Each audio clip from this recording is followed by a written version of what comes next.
Alright guys, real quick, GDXJ here. I want to show you what I look at when I do charting, and I'll explain it later with a little more precision, but I do look at MACD crossovers, I do look at short-term moving averages, but I also look at these channels. And to me, they're more set on psychological parameters based on, bullish and bearish movements, pivot points, volume rejection points. So I don't always go from the bottom. I don't always go from the top. I try to customize it depending on the situation, depending on the indice, depending on the ETF, the stock.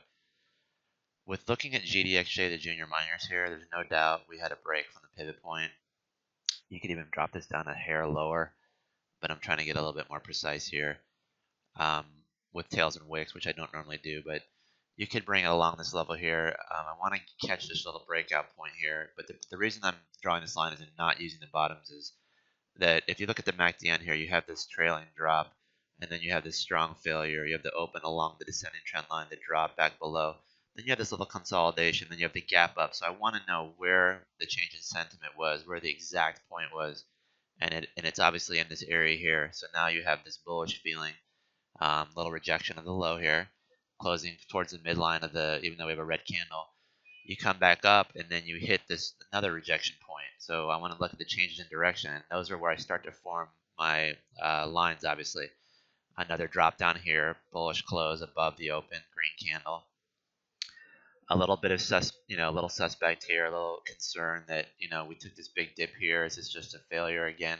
So you have the sell on the trend line, but buyers are willing to buy back in, and it's just a little bit higher, and it's also along this pivot line.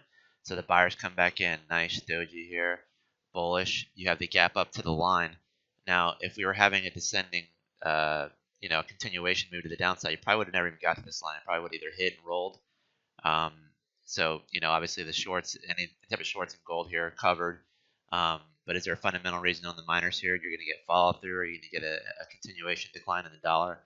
I'm not so sure, and I think the market's not so sure either. So you have this gap, not the gap, but you have this break to the higher side. Then you have a little bit of a higher high.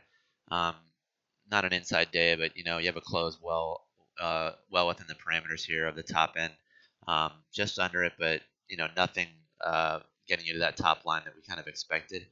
A lot of guys drew their lines from here and then came straight across, and it shows this as being a breakout. I don't see this as a breakout yet. I want to continue to use these lines. In fact, I think we could come down and retest this line here. So if you guys can replicate these lines, there's no doubt. And if we get any further weakness from a macro perspective, I think you can touch this line until we kind of figure the direction of this longer term. This is not super bullish action here just yet.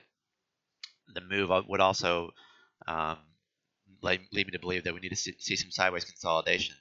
We've had these big gaps, and then you've had the pullbacks, and they kind of fluctuate a little bit in and out of the larger candle here.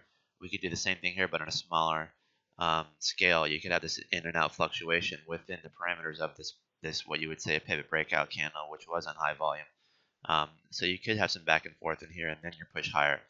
But I would not go chasing JNUG here. I do think it needs a few more days at least to determine the next move. We did have a rejection of this low here. We do have a nice higher low pattern starting to develop within this parameter here and this channel. But I would not think this is a super high momentum trade here where you're going to break through this top line.